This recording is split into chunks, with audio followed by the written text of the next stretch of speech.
O podcast que você ouve agora é uma produção da Central 3.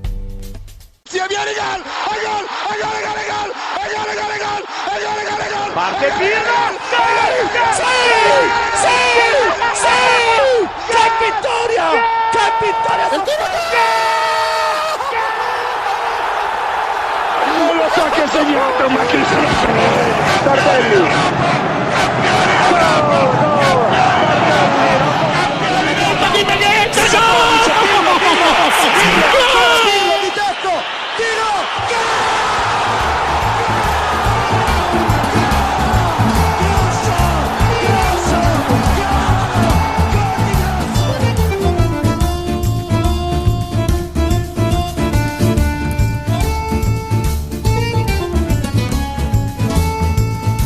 Olá a todos, sejam muito bem-vindos à edição de número 8 do podcast da Cautiopédia.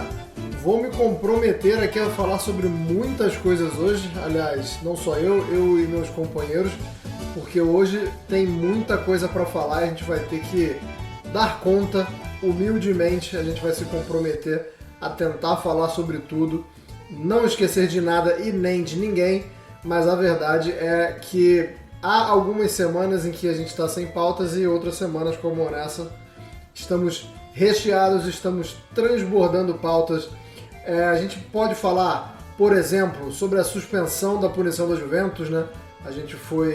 Alguns foram surpreendidos, outros nem tanto, com a revogação da pena da Juventus e a consequente subida da Juventus novamente à zona de classificação europeia. A gente também pode falar sobre esse título praticamente já entregue, praticamente nas mãos do Napoli. A gente pode falar sobre a prévia das semifinais europeias, né? Que tem, dos 12 semifinalistas das competições europeias, temos 5 italianos. A gente pode falar sobre a Copa Itália e vamos tentar falar sobre tudo isso nessa edição de número 8. É claro que eu não estou sozinho nessa, vou contar com a ajuda de Caio Bittencourt. Caio Bittencourt, bom dia, boa tarde, boa noite. Hoje eu acho que a gente ainda não vai mergulhar de cabeça no título do Napoli, a gente está preparando um especial que quando vai ao ar não sabemos, depende aí dos comandados de Spalletti, mas ainda está naquela de ain't over until it's over, Caio. Bom dia, boa tarde, boa noite. Olá a todos, sim, it ain't over till it's over, não acaba até acabar. Temos campeonato ainda para jogar, tem algumas outras coisas aí a definir, então de certa forma temos coisas a debater e também explicar os porquês desses acontecimentos todos. Nesse negócio de jogo todo dia, Copa ali, Copa colar, chega um certo momento que a gente periga gravar um podcast e uma hora depois diria o Zeca Pagodinho, é bom, mas é ruim, não tá bom, mas tá ruim. É bom porque você sempre tem uma novidade, mas é ruim porque você tem sempre uma novidade, né? Então fica difícil você estabelecer parâmetros ou tentar se planejar, tentar se programar, né, para falar sobre o futebol italiano, para acompanhar os acontecimentos. Para quem só quer abrir o Twitter ou abrir as redes sociais ou abrir, por que não, os jornais ou os sites, é maravilhoso, né? Todo dia tem uma informação. Mas a gente vai acabar ficando maluco com tudo que vem acontecendo no futebol italiano. Acho que no futebol europeu como um todo, mas no italiano a gente ainda tem esses desdobramentos aí de julgamentos e mais julgamentos. Também está comigo nessa Nelson Oliveira, o editor-chefe da Cautiopédia. Nelson, eu vou começar fazendo uma pergunta muito doida para você, tá? Porque a gente estava esperando a sua chegada para começar a gravar, você foi passear com os cachorros. E se Federico de Marco fosse um cachorro, que raça ele seria? Bom dia, boa tarde, boa noite. Bom dia, boa tarde, boa noite. Cara, ele é meio tarracadinho, né? Apesar de ter mais de 1,80 m, segundo informações, né? Você sempre desconfia um pouco. Existe um estelionato de altura e às vezes os jogadores dizem que tem uma altura, na verdade tem outra. Ele é meio tarracado, parece um bulldog francês, né? Gostei do bulldog francês. E vamos começar falando então, já que eu puxei já esse gancho de Federico de Marco, porque a Inter de Milão é finalista da Copa Itália. bateu a Juventus. A gente vai falar um pouco sobre o jogo, mas acho que tudo nesse programa de hoje vai estar interligado de alguma forma, né? Porque a gente vai falar da Inter de Milão chegando à final da Copa, e não é só a final da Copa, também é uma semifinalista europeia, então você já consegue ver ali que a Inter vai bem nas Copas, embora não vá bem no campeonato italiano. A gente vai falar da Juventus, que foi eliminada para a Inter de Milão hoje, perdendo por 1-0, mas também vai falar da Juventus, que pega o Sevilha na Europa League, e também vai falar da Juventus, que recupera pontos no campeonato italiano. Então, assim, hoje vai ser o quebra-cabeça aqui, a gente vai tentar encaixar todas as peças, mas começando pela partida de hoje. Caio Bittencourt, queria que você falasse rapidamente, brevemente, como foi a partida, mas eu vou te dar um ponto para você começar, que eu acho que é o principal ponto de debate, eu acho que é o principal acontecimento, né, dessas semifinais. A Juventus não jogou bem. No primeiro jogo, alguns bons momentos, mas a Juventus hoje, em nenhum momento, deu a impressão de que conseguiria reverter, ou começar conseguindo o resultado, ou depois de reverter, depois que a Inter de Milão abriu o placar. Queria que você falasse sobre o quão pobre a Juventus está. Não que seja uma novidade durante a temporada, até mesmo quando conseguiu os resultados, quando teve uma sequência muito boa com o Allegri. Não vinha demonstrando muita coisa, né? Vamos falar do ponto de vista técnico e tático. E agora os resultados não estão vindo, então isso fica muito mais latente, né? Se era uma coisa que a gente desconfiava, ou que era só uma vírgula, agora é a manchete, né? Agora é o lead. A Juventus não consegue jogar bem, né, cara? Exatamente. Eu acho que dá para estender até o que aconteceu nesse clássico da Copa como uma tendência dos últimos 15 dias, se você for parar para pensar. Porque, de certa forma, a Juventus, que pouco ameaçou o gol do Onaná, teve alguns chutes de longa distância, algumas jogadas individuais, especialmente com o Di Maria, com alguns outros assim, mas nada que fosse assim comparável ao nível da Inter. Ainda que o nível da Inter eu não achei o melhor que esse time possa produzir, até em comparação com o que foram os confrontos de Champions League, e até com o melhor que o time voltou a produzir no campeonato, com 3-0 no Empoli no fim de semana. Foi uma tendência que se viu já no jogo com o Sporting na volta em Lisboa, que o time faz o 1-0 e depois se retrai bastante, até chegou a sofrer um pouco no final, com o clássico de domingo na Série A com o Napoli, que o Napoli foi o senhor do destino no jogo durante boa parte da partida, teve melhores chances, controlou a posse por maior tempo, e a Juve só teve na frente nos lances que acabaram não valendo, e aí no fim o raspador acabou por decidir. E esse duelo com a Inter, que no fim das contas acho que a Juventus esperou demais o adversário, mas esqueceu de atacar em alguns momentos, esqueceu de fazer com que sua força ofensiva funcionasse. É claro, no meio dessa coisa toda, você também tem algumas questões ali na formação do time que o Allegri acabou por não pensar tanto. Uma das discussões recentes da Juventus, que até o momento, que hoje, estamos gravando nessa terça, acabou por acontecer, é se Kostic e Chiesa, que brigam pela mesma posição. Rapidamente, hoje é quarta, tá, Caio? Quarta, é verdade. Cara, a gente tá perdido com o tanto de datas assim, mas nesta quarta que estamos gravando, originalmente era para ser terça, mas adiamos por causa desse jogo. Vale a informação que não sei se é útil, mas nesse caso, pela primeira vez, por exemplo, a Juventus colocou Kostic e Chiesa juntos, o que era uma certa reivindicação, um certo pedido da torcida bianconera. E no fim das contas, acabou por não dar tanto certo quanto se esperava. Mas, assim, ao mesmo tempo, você começa a pensar se a função do Chiesa como um dos dois atacantes ao lado do Di Maria seria ideal. Se não serviria, por exemplo, ter um centroavante ali, um Milik ou algum outro. E mesmo as entradas do meio campo, mesmo o Pogba entrando no segundo tempo, o Locatelli acabaram não servindo tão bem na competição com o Mkhitaryan, com o Barella, com o Çalhanoğlu e com todo Nelson, o Caio usou uma expressão ali de que às vezes a Juventus se esqueceu um pouco de atacar. Queria te perguntar se ela esqueceu ou se ela não tem capacidade mesmo. E como isso pode preocupar, porque assim, eu acabei de falar, contra o Napoli, até tem um bom momento ali, né? Tem um gol anulado, um pouco antes do Napoli fazer o gol, a Juventus tem uma pressão ali, mas que não passa de uns 15 minutos, né? Uns 15 minutos ali de domínio, foi o que a Juventus conseguiu contra o Napoli, e hoje contra a Inter não conseguiu muita coisa. Eu queria te perguntar se isso...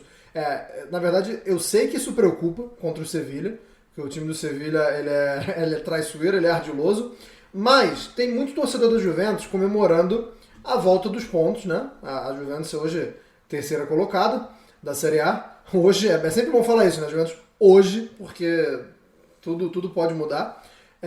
Mas já não fica... tem um alívio da volta dos pontos, mas também já não fica a preocupação de que não vai conseguir ir para a outra Liga dos Campeões jogando dessa forma de hoje? Essa preocupação ela vem desde o início da temporada, né?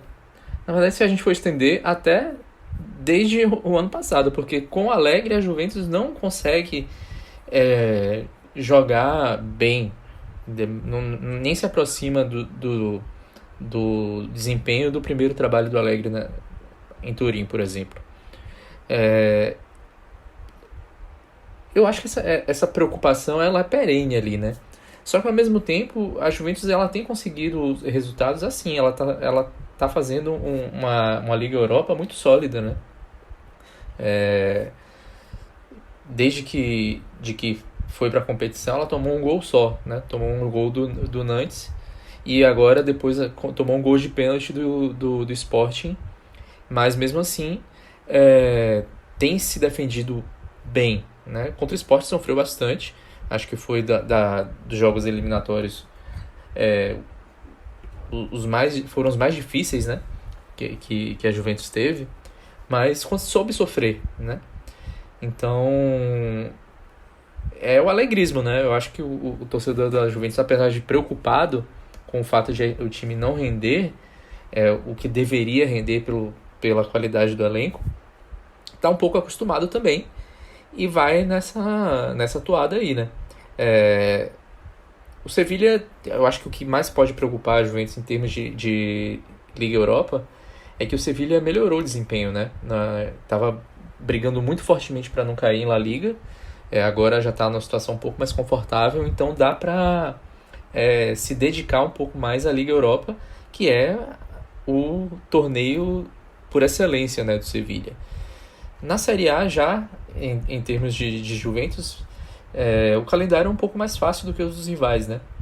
Então, por exemplo, tem um jogo contra o Bolonha, que é o próximo do fim de semana, que é um jogo complicado, mas que historicamente o Bolonha não tem preocupado a Juventus. Depois pega o Lecce, que também está em uma fase assim horrível, né? Aí tem um jogo fora contra a Atalanta, um jogo mais complicado, embora a Atalanta muitas vezes no campeonato também não tenha conseguido resultados bons contra a Juventus. Nos últimos anos até o duelo ficou um pouco mais equilibrado, mas a Atalanta é uma freguesa de longa data da Juventus. Depois pega a Cremonese, provavelmente rebaixada, já na 35ª rodada, faltando 4 rodadas, talvez já esteja rebaixada matematicamente. Empoli também, que não vem bem. Aí depois pega o Milan, outro jogo já complicado. E depois uma Udinese que não tem mais grandes objetivos. Então eu vejo na Série A, eu vejo poucas possibilidades de a Juventus deixar pontos pelo caminho. E isso aí pode fazer com que a punição da Juventus fique para a temporada que vem. Porque não adiantaria... provavelmente vai haver uma redução, né, dos 15 pontos. Os 15 pontos não devem ser novamente atribuídos, deve ser o meu palpite é que fique em torno dos 9 pontos que foram pedidos no início do processo. E se, por exemplo, a Juventus tiver 9 pontos de vantagem para o quinto colocado, essa punição não deve ser aplicada nessa temporada, porque ela não vai resultar em nada para a Juventus, né? Eu não sei se o júri desportivo vai entender que, por exemplo, ficou fora da Champions League, mas pegou uma vaga na Liga Europa ou na Conference League, se isso seria uma punição suficiente, né? Se, por exemplo, perder 9 pontos e ficar ali no sexto lugar, no sétimo lugar, se isso seria entendido pelo judiciário como uma punição condizente, ou se ela seria jogada para outra temporada, para aí sim ter um efeito também que até o UEFA já maior. está falando, né, sobre punições da Juventus, e isso é muito interessante porque a Juventus não tá em bons lençóis com a UEFA, digamos assim, né? Desde a criação e a insistência na Superliga. O Tirafini, por exemplo, se ele puder enfiar a faca e rodar na Juventus, eu tenho certeza que ele vai. A gente teve recentemente toda uma troca na diretoria do Juventus e, enfim, eu acho que ainda tem muita água para passar debaixo dessa ponte e principalmente se chegar na esfera da UEFA, né? Se a UEFA tiver poder de decisão sobre alguma coisa nas competições europeias, eu acho que a Juventus vai tomar uma pancada sim. E só para a gente não falar também, não deixar de falar, perdão, sobre essa questão de punições e recursos, pelo menos uma bola dentro, né? Uma bola dentro do pessoal da Itália que revogou a suspensão do Lukaku. O Lukaku pôde jogar hoje, não que ele tenha feito muita coisa, né? O Lukaku inclusive entrou mal no jogo contra a Juventus hoje, mas eu achei sintomático e achei um bom caminho terem revogado, terem aceitado o recurso para que o Lukaku não tivesse sido suspenso do jogo de hoje, relembrando que o Lukaku ele estava suspenso por causa de hoje porque foi comemorar em frente à torcida de Juventus, ou não necessariamente em frente, mas estava ouvindo muita coisa e foi comemorar e acabou sendo expulso. Mais um caso de racismo. O pênalti era na frente da curva sul, não tinha nem como não comemorar ali no fim das contas. Então, assim, ele só ouviu os famosos ululate e aí mandou silêncio, não foi nem grande coisa. E aí tomou o segundo amarelo, seria expulso, mas o Gravina sabiamente invalidou a suspensão e deu uma graça, que eles chamaram. Mas pelo menos uma bola dentro. Foi uma bola dentro. Mas assim, sobre esse caso da Juventus, vale dizer que a Juventus não foi a descida da punição de volta para a segunda instância, de volta para a instância da federação, que estava o que foi julgado foi o recurso no Comitê Olímpico Italiano. Nesse caso, não foi por uma questão de mérito ou de... pausar um pouco, esqueci aqui se é mérito ou se é... qual que é a outra palavra? Forma. É mérito mesmo, foi uma questão de forma, foi um julgamento Exatamente. De forma, né? Tanto é que as punições dos diretores, menos dos diretores mais importantes, né? A do Nedved foi voltada para reanálise, mas a dos outros três, né? Do Arrivabene, do Agnelli e do Paratici foram mantidas, então... Exatamente, obrigado, Nelson, eu tinha esquecido da palavra da questão entre forma e mérito. A Juventus foi julgada pela forma da questão, por conta do aumento do pedido dos pontos a tirar, por outras coisas, tanto que no fim das contas os dirigentes acabaram nem tendo tanto de pena reduzida. No fim das contas, a pena foi suspensa para ser julgada de novo daqui a mais ou menos no dia 21 em diante de maio, que se especula que seja julgada de novo e tudo mais. Só que esse tipo de coisa, até como o Nelson disse, poderia gerar um problema até mesmo com relação ao campeonato. Porque se você pensa que na 37ª rodada nós teremos um Juventus e Milan, talvez valendo vaga para G4. Se os dois estiverem assim nessa disputa, pode valer uma vaga para G4. Ou até duas. Como é que fica se de repente tiram os pontos da Juventus de novo amanhã? Como fica a confusão? E aí vai ter que julgar de novo. Poderemos ter a temporada terminando sem a definição de quem iria de fato para a Liga dos Campeões. Até porque também teria essa questão UEFA. Mas nesse momento a UEFA tem 2 dos 3 sobreviventes da Superliga nas suas mãos. Um pelo caso Negreira, que é o Barcelona. Outro, por esse caso, Plusvalense. E também vale dizer, no fim desse mês de abril, ainda tem a questão salarial, a questão da espalmada, da falsificação do salário, da prestação de contas de salários que foi feita lá atrás. E o prazo para defesa da Juventus é até semana que vem, mais ou menos. Então teremos isso a julgar. Só que isso dos salários, fatalmente a punição vai acabar para o próximo campeonato. Quem terminar o campeonato não vai poder comemorar, né? Quem terminar em boas posições ou em posições de competições europeias vai comemorar com o pé atrás, né? A gente não vai ter muita certeza. Talvez assim, quem tenha certeza assim, que por enquanto está na frente, se não houver nada, se de repente não derreter no final, mas que parece mais encaminhado pelo desempenho, por tudo que conquistou, é a Lazio.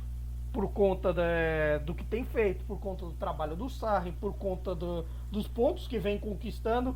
Eu acho que assim, só um problema para a Lazio esperar a questão Immobile. Por tudo que aconteceu, do acidente e tudo mais, e que já foi uma coisa louca. Ele sofreu um acidente no domingo. Não, até porque foi quando sai a notícia, sai que ele tinha tido uma fratura exposta na costela, né? Não sei se foi um erro de tradução, não sei que diabo aconteceu, mas após uma suposta fratura exposta na costela, o homem estava em campo em uma semana, como você falou. Acho que as primeiras notícias não faziam jus ao que aconteceu. Nelson, sobre o lado vencedor do jogo de hoje e agora finalista da Copa da Itália. A gente já falou muito sobre a Inter no episódio passado e sobre essa relação da Inter com as Copas, sobre essa incerteza de jogar na Liga dos Campeões na temporada que vem. Então eu vou tentar simplificar minha pergunta para você hoje. A Inter ganha algum título essa temporada? Porque a Inter está em uma final e em uma semifinal. Vai levar alguma? Olha, eu acho que é favorita na Copa Itália, né? Apesar de ter perdido para a Fiorentina em casa.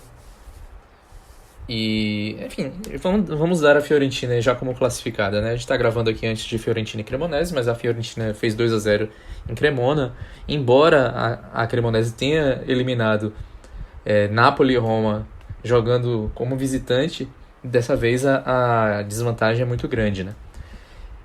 Enfim, também seria favorita também contra a Cremonese, né? Mas eu vejo favoritismo da Inter na Copa Itália. E no caso da Champions League já acho muito difícil, né? Mesmo o Milan também se passar, o favoritismo tá do outro lado da chave, né? Tanto o Manchester City quanto o Real Madrid chegariam como favoritos contra qualquer um dos times italianos que avançar. Eu acho que é mais provável que vença a Copa Itália. Mas, assim, título mesmo para a Inter seria se classificar para a Champions League outra vez. Eu até falei isso no episódio anterior. Título da Copa Itália não significaria pouca coisa para a torcida, até porque já ganhou da Copa Itália anterior, né? Que fazem. Não seria nada de novo. Assim que a gente vê o tamanho da equipe, né? Porque se fosse uma equipe que não está acostumada a finais, é lógico que o título da Copa Itália serviria para você adicionar um troféu na sua salinha de troféus, e a gente vê também o tamanho do buraco. Não vou dizer que o buraco que a Inter cavou para si, embora tenha sido, mas o buraco dos mecanismos financeiros que a Inter necessita e na situação que ela colocou para chegar nessa situação com a qual eu concordo com você. Caio, eu queria, já que a gente falou da Fiorentina, acho que a pergunta pode servir para a Fiorentina também, já que o Nelson citou que a Inter é a favorita contra a Fiorentina, já dando a Fiorentina como finalista, embora ainda não seja. Mas a Fiorentina também tem essa chance e também está em uma semifinal, a semifinal da Conference contra o Basel. Deixa eu só fazer um parêntese muito rápido aqui, Caio, porque o Leandro Amin e o Paulo Júnior gravaram o meu time de botão, o último. Agora vocês não me perguntem o número da edição, mas o último meu time de botão foi sobre a Fiorentina, não sobre essa Fiorentina de hoje, mas sobre a Fiorentina do final dos anos 50. A Fiorentina que conquistou incríveis 7 vice-campeonatos de 56 a 60, de 1956 a 1960. Então o Leandro Amin e o Paulo Júnior gravaram sobre aquele time, sobre aquela época áurea da Fiorentina, que infelizmente bateu na trave loucamente, né? 4 tetra vice-campeonatos na Série A, vice da Champions League. Então, acabando aqui, vocês que tenham curiosidade, vocês que são simpáticos da Fiorentina ou que querem conhecer uma história nova sobre o futebol italiano, ainda não conhecem, vão lá no meu time de botão, Leandro Amin e Paulo Júnior falando. E vão saber porque Julinho Botelho é tão amado pela torcida viola. Principalmente que não importam os 7 vices. Exato. Se tem 7 tristezas, tem essa alegria que eles vão guardar para todo sempre. Mas desculpa ter feito esse parênteses aqui, mas é um podcast de altíssima qualidade. Mais um aqui da Central 3. Precisamos promover. Mas voltando sobre essa Fiorentina, vou fazer a mesma pergunta que eu fiz. Assim, dá para a Fiorentina sair com o título? Como eu disse, na Conference pega o Basel na semifinal e virtualmente já estamos colocando a Fiorentina na final da Copa Itália. Olha, a Copa Itália significaria 2 coisas totalmente diferentes. Para a Inter, assim, não é que a Inter desvalorize título, não. A Inter, assim, em termos de diretoria, de torcida, se vier a Copa Itália, vão festejar, vão comemorar, vai ser importante. Claro, não vai ser totalmente a salvação da temporada, porque no fim das contas, você tem briga por G4, que é importante estar lá na próxima Champions, na temporada que vem, porque estar na Champions é quase uma chancela de que você vai poder competir no outro ano, que você vai poder manter suas estrelas, que você vai poder contratar novas estrelas, ou até, no caso da Inter, começar a ficar no 0-0 ali com as contas que a Sunin faz, as contas que são difíceis de entender. E assim, para a Fiorentina seria a coroação do trabalho do Vincenzo italiano, da arrancada de um time que tem crescido na temporada, embora ali tem suas irregularidades no campeonato, mas desde que alguns nomes começaram a jogar um pouco mais, o Barak ali no meio, a entrada do Arthur Cabral no time titular no lugar do Jovic tem feito a diferença importante. E aí, isso é o trabalho do Vincenzo italiano, é a coroação de um cara que vem em ascensão e tudo mais, e sobretudo dar uma alegria à torcida viola. Uma torcida viola que não comemora uma taça há 22 anos com a Copa Itália de 2000-2001. Aí no meio disso tudo você teve times ótimos, como aquela era Prandelli, que sempre pegava G4, mas que no fim das contas não foi coroada com uma taça, infelizmente. Luca Toni, toda essa rapaziada mereciam uma taça.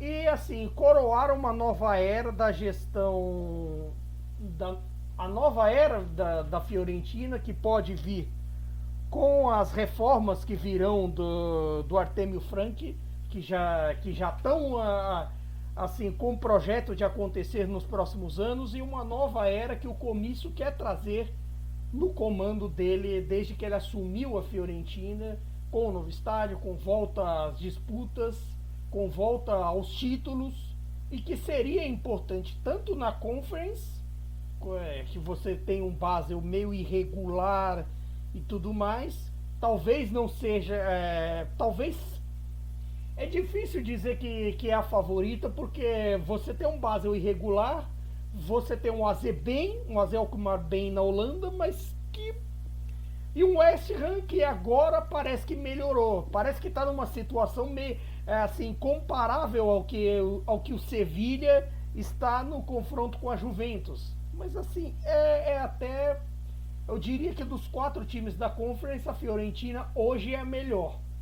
Mas ainda assim, você tem toda essa pressão, uma carga para a Fiorentina voltar a ser campeã. E ter 2 chances é fundamental para poder sonhar. Assim, se não é a mesma coisa, se entra como azarão numa disputa com a Inter na Copa, ela tem chances totais na Conference. E mesmo sendo azarão na Copa, é um jogo só, é no Olímpico, é campo neutro. De repente, num dia inspirado, não pode acontecer? Claro que ela pode sonhar, ainda mais numa Inter tão irregular. Só que a Inter do Inzaghi também é o tipo da coisa, ela não é de se entender, ela é de se sentir, porque no campeonato você tem essas rateadas de desempenho. Às vezes nem é um desempenho tão ruim, mas que no fim das contas não coloca a bola na casinha e perde pontos ali e que justificam a Inter estar fora do G4 nesse momento. Nessa questão. E no fim das contas, a Inter das Copas é competente. Ela foi competente com o Benfica, foi competente nos confrontos com a Juventus na Copa. E tá aí, mais uma vez, em outra semifinal europeia. E tá numa final, outra vez, da Copa. Só que assim, pensando no confronto Milan e Inter, é o tipo da coisa. Na Champions, às vezes quem tá pior no campeonato pode levar melhor.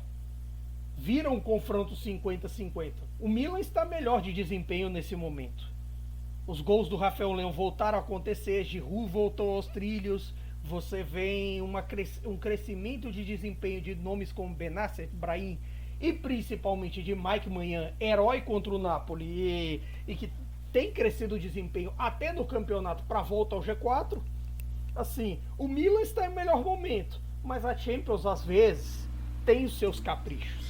É Ela verdade. premia quem está pior. Fala com propriedade sobre o assunto, Caio Bittencourt. Sobre a Fiorentina, você falou que quem sabe num dia inspirado. Quem sabe num dia inspirado de Arthur Cabral, né? Arthur Cabral que está praticamente com a média de um gol a cada 2 jogos, muito importante, fazendo gol à torta e à direito, na Conference principalmente, sempre dificilmente passa batido, fez gol contra o Lech Poznan, fez gol contra o Sivasspor, e um confronto interessante porque ele vai enfrentar o seu antigo time, né? O Arthur Cabral vai jogar contra o Basel, que é onde ele jogava antes dele ir para a Fiorentina. Já que a gente entrou aqui no assunto Milan, Nelson, queria que você passasse pelo Milan rapidinho sobre esse confronto também, sobre essa prévia de Milan e Inter. Primeiro uma pergunta séria, depois uma galhofa, tá? A pergunta séria é se você acha que o Milan pode manter o nível que vem apresentando, porque a gente vem falando muito sobre irregularidade, a gente vem falando sobre um time do Milan que tem problemas individuais e que o Pioli vai tentando ali resolver um de cada vez, né? A gente tem um Milan que cresceu muito contra o Napoli, mas ainda em alguns jogos ainda não pode dar essa certeza, então eu queria que você falasse se o Milan pode manter o nível de exibição ou se a tônica da temporada, que foi a irregularidade, ainda é uma sombra que assusta. E a segunda pergunta, que é a mais canalha, quem passar de Inter e Milan vai perder a final pro City, né? Quem passar já é o vice-campeão, porque do outro lado tem o Manchester City que está passando por cima de todo mundo, né? Assim, né, não vai entrar como favorito, né, obviamente. Mas é um jogo só, né? Jogo em Istambul. Pro Milan não é de boas lembranças, mas vai entrar para tentar fazer um feito histórico, porque, né, enfim, Milan e Inter não precisam provar nada em termos de Champions League, mas vai precisar superar um time mais forte, né? O Real Madrid na Champions League a gente sabe como é que é. Em La Liga não está tão bem assim, né? Inclusive ontem sofreu bastante na mão do Girona, né? E, enfim, o Manchester City, por bola jogada, é o favorito, né? Tem jogado melhor do que todos os outros 3 concorrentes lá na Champions League. É. E, enfim, mas aí a gente não sabe nem se ele vai passar pelo Real Madrid, né? A Champions League tem dessas. É um torneio eliminatório, mata-mata, e a final é um jogo só, né? Então, a depender ali, o técnico consegue acertar a estratégia, os jogadores se dedicam o suficiente e conseguem arrancar um resultado que pode não ser o mais esperado. Mas, enfim, sobre o confronto entre Inter e Milan, eu acho que vai ser um confronto bastante apertado. Os dois times têm tido um desempenho muito forte na defesa na Champions League, né? A Inter sofreu 3 gols contra o Benfica no último jogo, mas também 2 desses gols foram assim, quando o time já estava assim, meio desligadão do jogo, né? Já estava com a vaga na mão, estava com um agregado de 5-1 no momento, então mesmo assim eu vejo que a Inter está com uma defesa um pouco menos sólida do que o Milan. O Milan, desde que o Manhã voltou, tá mais ligado, e eu acho que é levemente favorito por bola jogada também. Eu acho que dá para manter sim o desempenho. Apesar de ter vencido um dos derbys, né, dessa temporada, isso conta a favor da Inter, o fato de que a Inter tem jogado melhor nos últimos derbys, assim, né? Se a gente for comparar das últimas temporadas, né? A Inter tem feito melhores jogos. Nem sempre tem tido resultados positivos. Por exemplo, no fatídico derby, né, que meio que decidiu o campeonato passado, a Inter fazia um jogo melhor do que o Milan, até o Handanovic cometer a falha e o Giroud aparecer e ser extremamente decisivo, né? Então, mas naquele jogo ali, no global, até esse momento em que o Giroud apareceu ali num giro de pouquíssimos minutos entre os 2 gols que decidiram o jogo, a Inter até jogava melhor. Então a Inter tem feito derbys mais interessantes, né? Mas na Champions League, nos 2 primeiros e únicos, né, confrontos que fizeram, o Milan ganhou. Foram 2 empates em 2002 e 2003. Aí o Milan levou pelo gol qualificado, né? E em 2004 e 2005 o Milan venceu os 2 jogos. O segundo jogo nem terminou, mas o Milan já estava vencendo quando atiraram um monte de sinalizadores no gramado, Dida foi atingido, etc e tal. Mas é isso, eu acho que o Milan ele tem se reencontrado na defesa e, curiosamente, ele tem tropeçado em adversários menos... adversários mais fracos, né? Se você for olhar os últimos resultados do Milan na Série A, empatou com o Empoli, empatou com o Bolonha, perdeu para o Udinese, empatou com a Salernitana.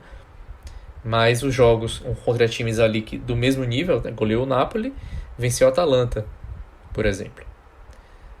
E aí, indo um pouco mais para trás, ali no início de fevereiro, perdeu para a Inter. Mas é isso, eu acho que o Milan tem condições sim de manter esse nível, principalmente o nível defensivo. E na frente vai contar com o Rafael Leão e Giroud, né? Se os dois estiverem em dias ruins, vai ficar mais difícil.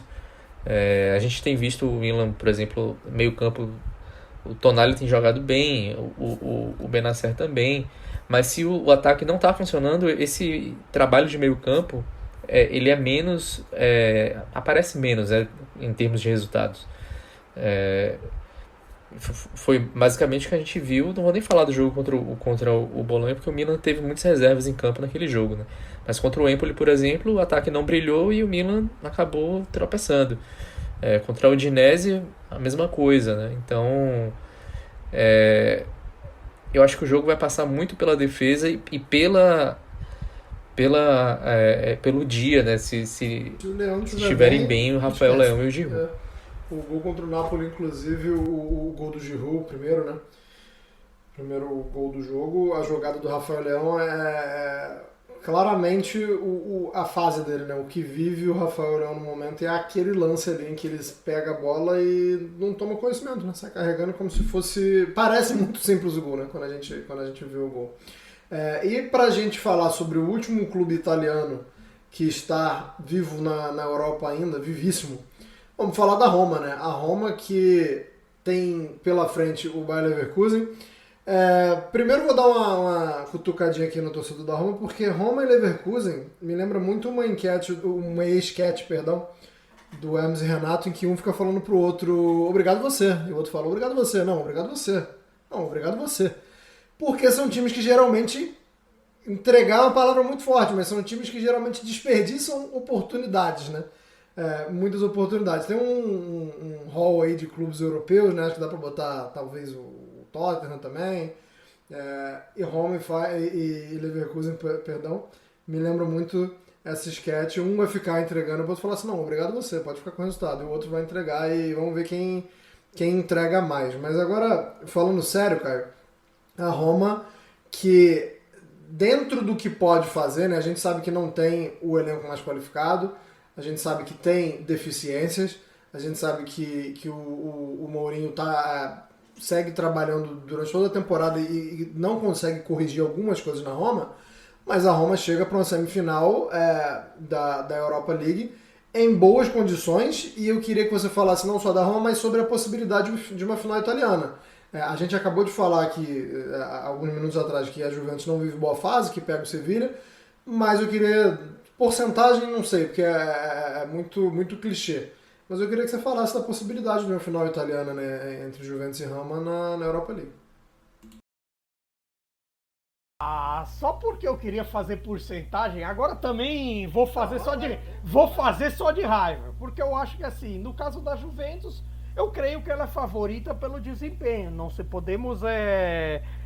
que embora o desempenho seja irregular em termos da ofensividade e tudo mais, eu acho que, assim, o fator defesa pode fazer diferença no confronto com o Sevilla tão irregular defensivamente. Embora dê uma melhorada agora com o Mendilibar e tudo mais, agora que afastou o risco e o perigo de segundona lá, deixou esse perigo de grande só pro Valência, pelo menos as coisas melhoraram por lá. E eu acho que a Juventus é favorita.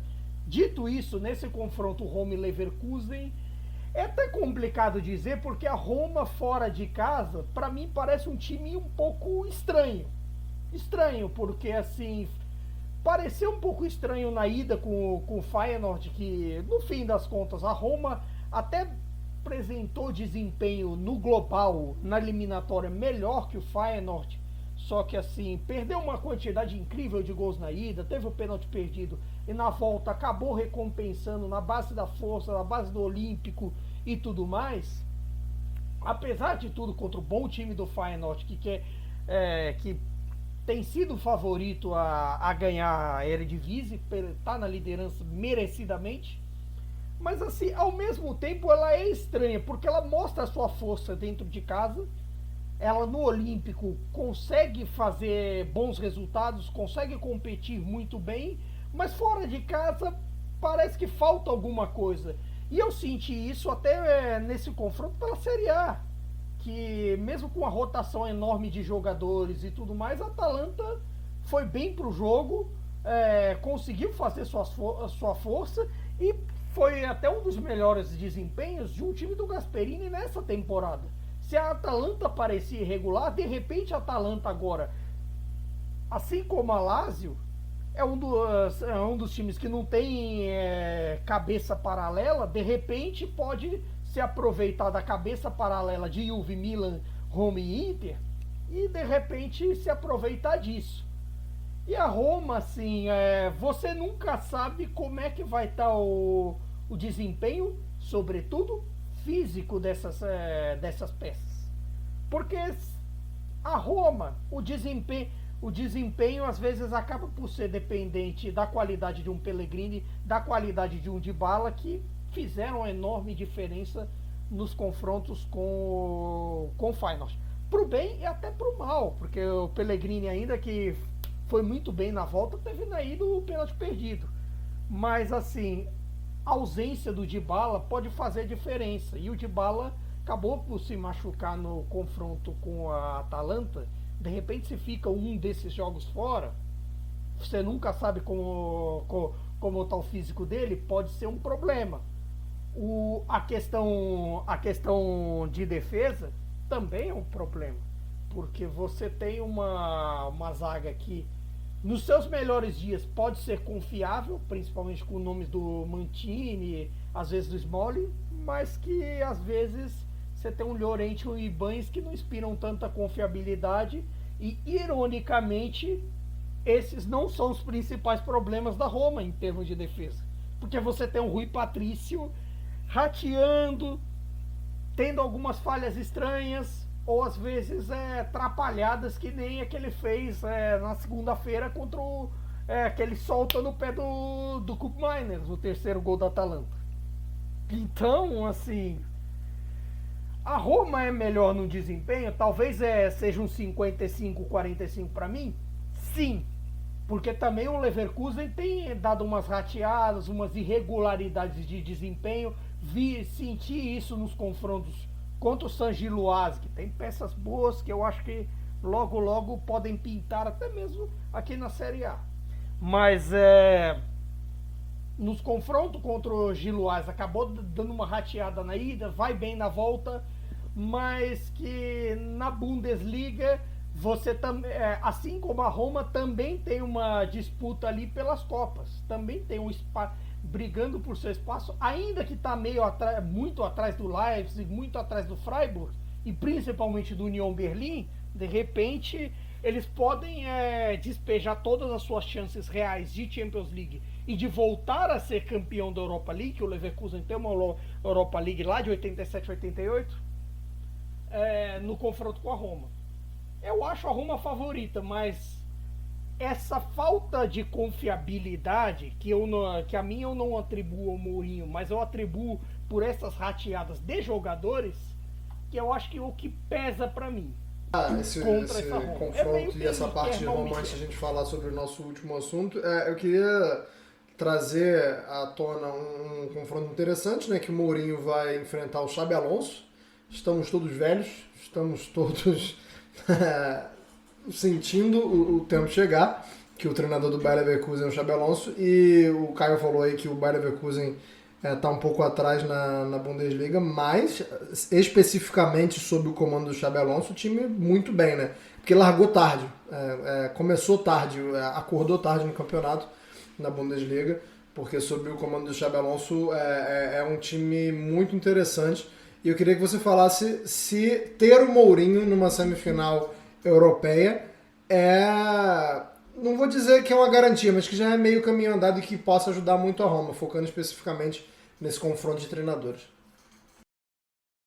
Só completando o que o Caio falou antes, né? O Dybala, os resultados dos exames já saíram, ele deve até jogar contra o Milan, embora isso não seja garantia de nada, conhecendo o físico do Dybala, né? E também sobre a Roma, sobre o desempenho da Roma como visitante, melhor dizendo, dos 6 jogos na Liga Europa, ela perdeu 4 como visitante, né? Só ganhou mesmo do HJK da Finlândia. Foi o único jogo que a Roma ganhou como visitante. E aí, o que acontece é que a Roma agora, ela, ao contrário das outras eliminatórias, né? Dos outros jogos eliminatórios, ela joga a primeira partida em casa, né? Ela vai decidir contra o Leverkusen na Alemanha. Então eu acho que o Mourinho, já entrando na sua pergunta, Anderson, ele deve fazer uma preparação um pouco diferente até para esse jogo. Sabendo que dessa vez a Roma joga primeiro em casa, talvez para conseguir primeiro um resultado, não vou dizer elástico, né? Porque a Roma não é um time que tem goleado, feito grandes... até perdi um pouco a palavra, mas enfim, grandes diferenças, né, de gols nas vitórias. O Abraham não está no seu ano mais goleador, o Belotti também não. Então é uma Roma um pouco mais comedida, mas eu acredito que ele vai armar o confronto pensando em já conseguir um resultado 1-0, 2-0 e se fechar bastante, porque a Roma, principalmente nos jogos europeus, ela tem tido um desempenho defensivo muito bom, né? Eu vou até destacar o jogo da Real Sociedad, o jogo de volta contra a Real Sociedad mais especificamente, foi uma atuação defensiva assim, muito boa, né? Smalling e Ibañez jogando muito bem, assim como já fizeram durante a Conference League da temporada passada. Então eu acho que desde a chegada do Mourinho, a Roma aprendeu a se defender muito bem e a sofrer. E dentro disso tem romado menos, né? A gente, quem acompanha a gente sabe, né, desse termo, né, o que é que significa uma romada, né? Enfim, basicamente ter um resultado nas mãos e deixar ele escapar de forma clamorosa, como diria o nosso querido Cláudio Karsug, nos últimos minutos, ainda em especial, né, deixar escapar esses resultados nos últimos minutos. Isso não tem acontecido com a Roma. A Roma, ela tem conseguido, no geral, ser muito regular. Perde seus jogos, obviamente, não é um time perfeito, longe disso, mas não tem corrido muitos riscos quando consegue ter o resultado já favorável, já construído. Então eu acho que isso é um dos motivos que coloca, eu também concordo com o Caio, um 55-45 aí, de vantagem ali, de probabilidade para a Roma passar. E eu acho que isso passa muito pelo fato de o primeiro jogo ser em casa e a Roma poder se defender de forma mais... Enfim, né, poder esperar um pouco mais o Bayer Leverkusen, talvez pegar um contra-ataque ali com o Dybala, com o Abraham, que tem... apesar de não estar sendo exatamente o goleador que se esperava, ele está nessas transições, ele está fazendo muito bem, né, esse papel de atuar nas transições do time da Roma. Então eu acho que é um dos trunfos de ter o Mourinho, o time que pode defender os seus resultados com maior tranquilidade. Tá certo, então vamos ver se na prática isso aí vai se confirmar e se o Ibañez não vai pegar tudo que a gente falou aqui e escorregar, né? Escorregar em cima do nosso podcast e dar um gol com o Leverkusen. Caio Bittencourt, finalmente chegou a hora da gente falar sobre o virtual campeão, o quase campeão, o meta campeão, o pseudo campeão italiano. Como eu já antecipei, a gente vem com um programa especial quando se confirmar, quando se concretizar, mas por enquanto eu queria que você falasse sobre o Napoli que voltou a venceu a Juventus, e sobre essa expectativa, né? Como é que tá a cidade, você que acompanha muito noticiário, que tem uma gama de torcedores do Napoli e de influenciadores do Napoli e de jornalistas que acompanham a equipe, que moram na cidade. Como é que tá a expectativa? Porque eu vi que o time voltou para Nápoles depois da vitória contra a Juventus e já parecia o título, né? A festa já parecia a do título, mas eu queria que você falasse sobre essa expectativa aí, principalmente depois dessa vitória contra a Juventus no último final de semana. Assim, vocês sabem muito bem que, assim, pro Napolitano ganhar da Juventus, ela estando bem, estando mal ou estando mais ou menos, é sempre motivo para festejar, é sempre motivo para sorrir. Toda oportunidade que envolva bater na Juventus pro Napolitano é o máximo. Para quem não sabe, que não, eu recomendo ouvir a edição número 1 de Cautiopédia, no qual falamos do clássico do turno. Mas o clássico do retorno foi bem diferente. Até por conta de um Napoli que no mês de abril tem tido um problema com relação ao físico, assim, um time meio irregular no desempenho, e que de certa forma essas coisas acredito que acabaram pesando um pouco no desempenho da Champions League, até no mata-mata contra o Milan. Independente das reclamações ali, da ida pela expulsão do Anguissa, que para mim pareceu equivocada, pelo amarelo do Kim, que me pareceu correto, e aí na volta toda a questão de pênalti e tudo mais. Por conta disso, em meio a essas rateadas de desempenho que você pode discutir ou não e tudo mais, em meio a essas situações, o Napoli até conseguiu dosar nos últimos jogos, e até principalmente no clássico, ironicamente, o pessoal do seu banco. A entrada do Elmas pro lance do gol do Raspadori. Claro, o fator Raspadori que, ironicamente, embora que o desempenho dele não é o que se esperava desde que foi contratado, porque estamos falando de um campeão europeu, estamos falando de uma das chamadas promessas do futebol italiano, estamos falando também de alguém que na temporada passada foi bem com a camisa do Sassuolo. Se o desempenho não foi o esperado, de certa forma, os 2 gols que saíram até agora na temporada da Série A dele pelo Napoli, 2 gols de vitória, 2 gols em reta final de partida, contra o Spezia no turno e o clássico contra a Juventus no retorno. Essa rateada de desempenho, até você pode explicar alguns jogadores mal por conta até mesmo dessa sobrecarga de partidas, dessa alternância de desempenho de jogadores que vieram da Copa do Mundo. Curiosamente, alguns os que mais estão com problema, a meu ver, tem um pouco disso, principalmente Anguissa, Zielinski, Lozano. Você tem essa sujeição a tempestades. O Napoli passou a ter lesões como não teve ao longo da temporada. Você viu, por exemplo, um Politano fora da reta final, um Cholo Simeone fora desses últimos jogos, que os dois tratam de recuperar as suas forças para tentar estar nas próximas rodadas, na definição do que vai acontecer e tudo mais.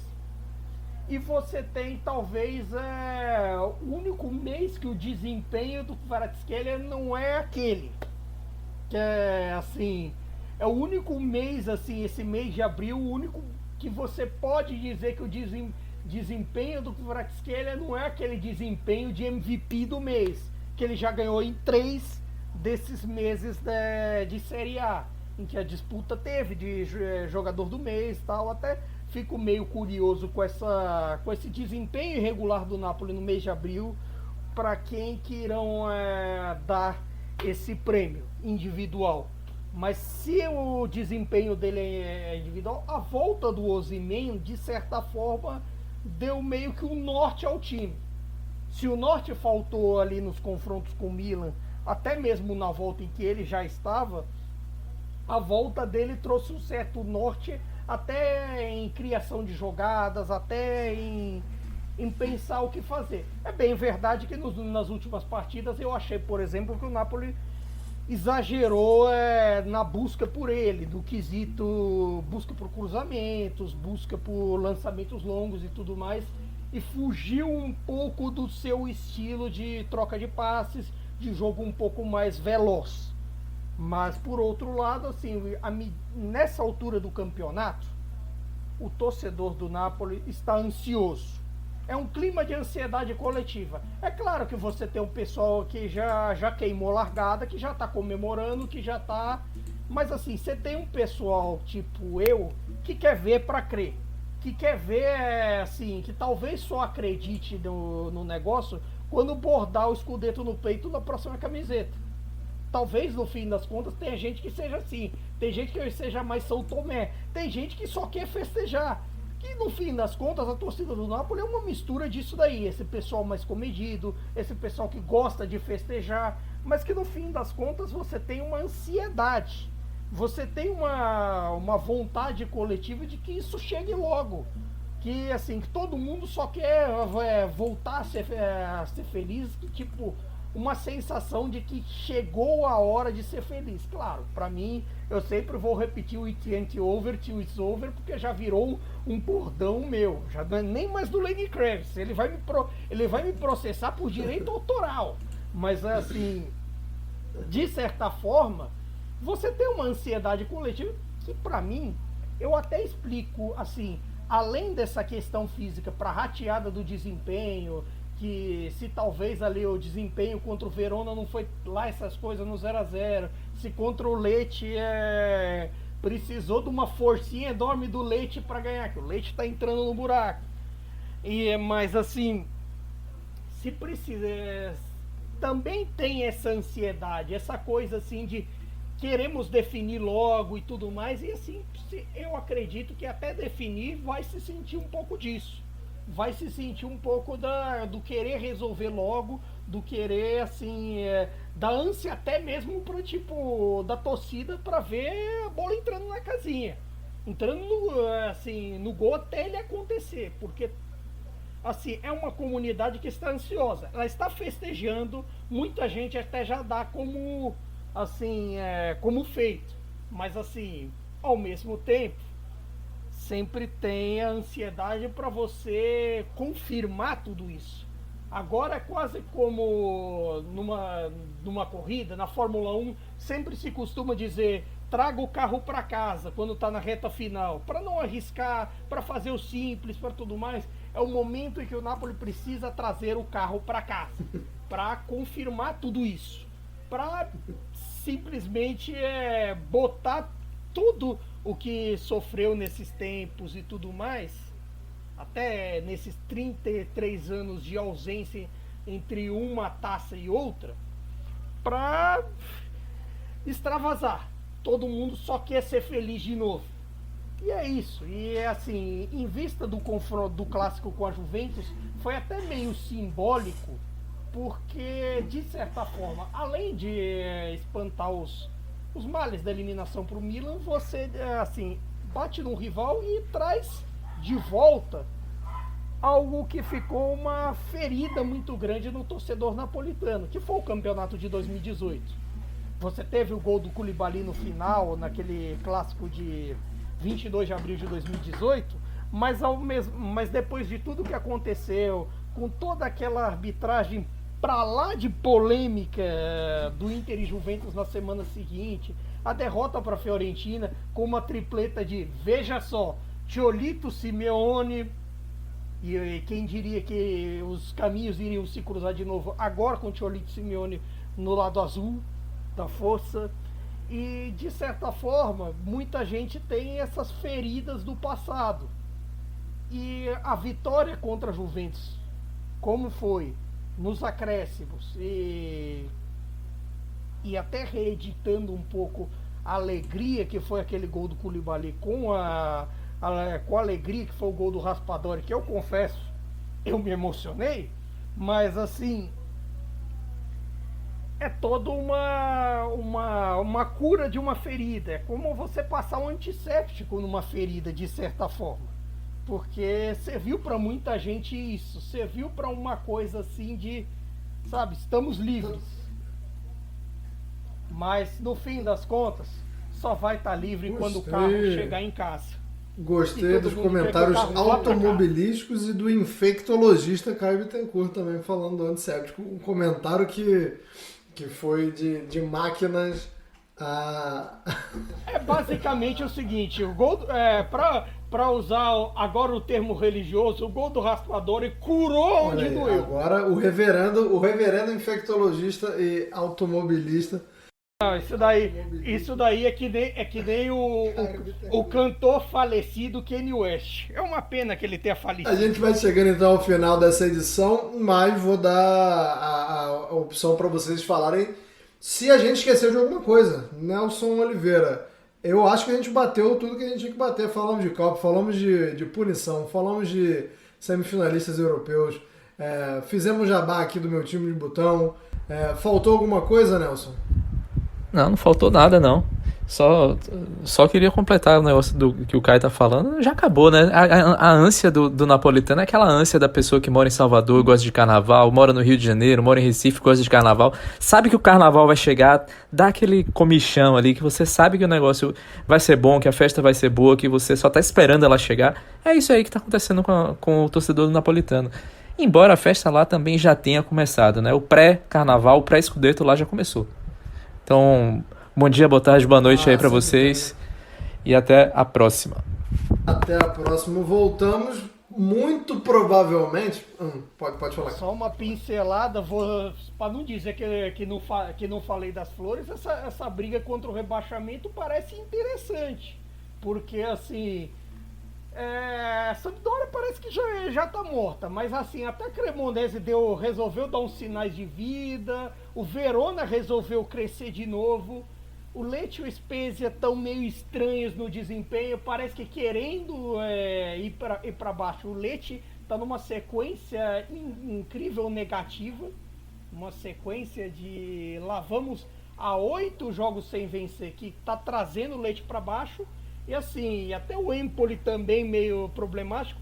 O único que parece livre ali do Sassuolo para baixo, curiosamente, é a Salernitana, que depois que chegou o Paulo Sousa, tem tido desempenhos interessantes, vem conseguindo muitos pontos e vem se mantendo firme para ficar mais um ano na elite. O trabalho interessante do Paulo Sousa desde que chegou na Salernitana. Quem diria, bom ponto, ótimo ponto. Como diria um amigo nosso lá no grupo, nosso grupo do WhatsApp, empatar com o Inter e Milan é mole. Quero ver fazer o Flamengo correr. Quero ver fazer o time do Flamengo correr. Esse foi o comentário que eu li lá no grupo. Não falarei quem foi, nem sobre tortura, mas gostaria de agradecer e de me despedir. A gente se despede com a edição de número 8. A edição de número 9 muito provavelmente será o especial do título do Napoli. Se não for, a próxima será alguma edição. Será a edição de título do Napoli. Não é possível que não seja. Pelo amor de Deus, não vamos ficar. It over till it's over. Não vamos ficar. Muito obrigado a todos que escutaram a gente até aqui. Muito obrigado a Central 3 e nos vemos e nos ouvimos numa próxima. Arrivederci, tchau.